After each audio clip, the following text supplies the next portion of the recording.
Abraham thought God had been telling him to do things that he didn't quite understand for a long time. It was right after the Tower of Babel fell and everyone began to speak in different languages. Neighbor could no longer understand neighbor. Members of the same family were even divided. We have to work harder and longer now to make meaning, because our ancestors worked together to build a city that reached the sky. It was not long after the great flood, and there was a tower there, a temple really, that reached closer and closer to the heavens than we ever had. I bet that you could see for miles from the top, past the incredible wonder of the hanging gardens of Babylon, beyond even the outermost wall of the city, and deep, deep into what is now Iraq. Soon, however, we were scattered, our tongues twisted into a multitude of languages because God said so. When the people were scattered, Abram's family went to Ur. And that was the only city Abram knew for most of his life. And it was there that he met Sarai. One day, God told Abram that he would make Abram's name great, that Abram would build a great nation. God told Abram that he would bless those who bless him and curse those who curse him. Abram believed he had God on his side. He could do no wrong. So he packed up his things and he took Sarai, his wife, and left the only land he ever knew. I can only imagine Sarah's response. Where are we going? What do you mean you don't really know? I thought that we were going to start a family, our own family, wherever God leads us.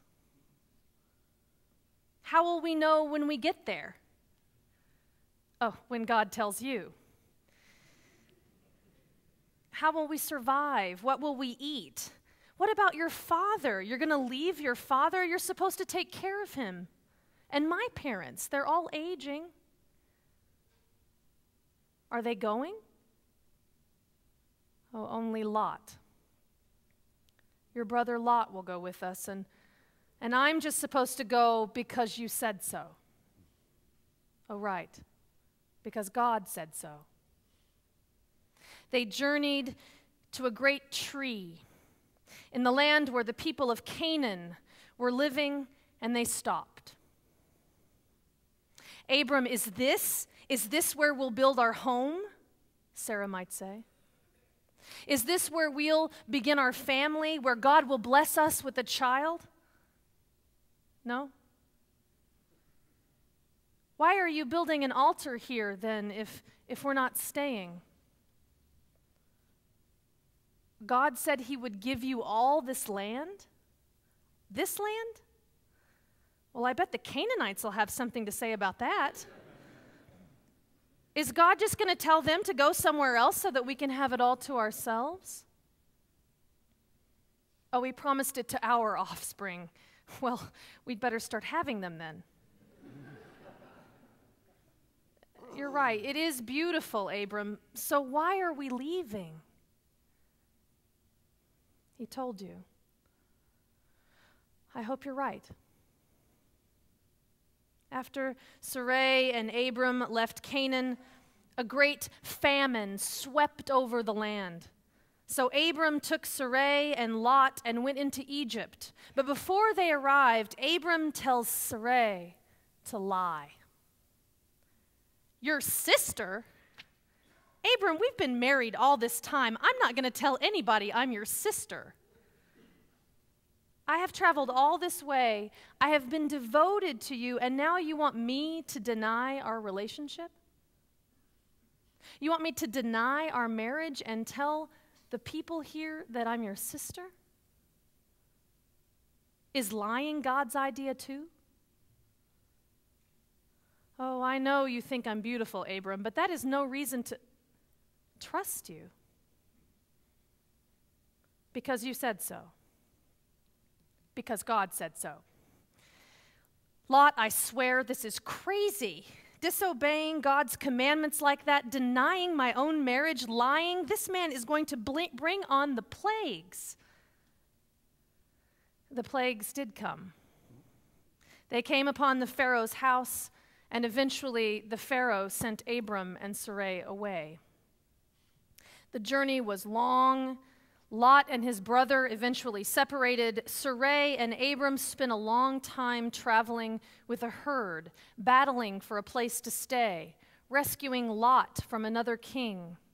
Much time passed, and during this time, Sarai had not yet birthed a child. Abram was depressed. Hadn't he been told by God that he would birth a nation? Abram once again heard the voice of God speak of land and inheritance and of multitudes of children, his name in lights. If he would just sacrifice a heifer, a ram, a dove, and a pigeon, then God would fulfill all of his dreams. And so he built an altar, and he did so. And in the meantime, Sarai was aging, and she was growing tired of the pressure to bear a son, and she decided to take matters into her own hands. Abram, no offering is going to change my age. The same God that has promised you children has also kept me barren. Take Hagar, the servant given to us by the Pharaoh, and perhaps then we can build a family through her. Hagar bore a son, Ishmael. 13 years passed, and then everything changed. Abram, calm down. What is it? A new covenant with God. What on green earth is he promising now? Right, land and children for us. Then why do we keep moving? And you know, Abram, I can't bear you any children, not for lack of trying. Well, what's different this time?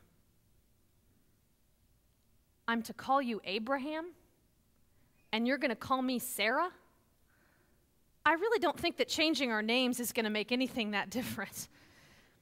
Well, I am certainly no princess, and you are not the father of many nations yet, so I don't think those names really fit very... Oh, God told you to. And God told you that we'd have a son, Isaac. Huh, well, that's appropriate. He who laughs. Well, if he's not laughing, I certainly will be. They traveled. They traveled on and came to a city with a great king. And once again, Abraham felt threatened for his life because of Sarah's beauty and asked her to profess once again that he was her brother. The king took Sarah into his house, and after he did so, every woman in the house became unable to bear children. I cannot believe that this is God's will. God makes everyone barren, makes my husband deny me, asks me to lie. And all the while, Abraham prayed. Eventually, the curse was lifted, and they left the king.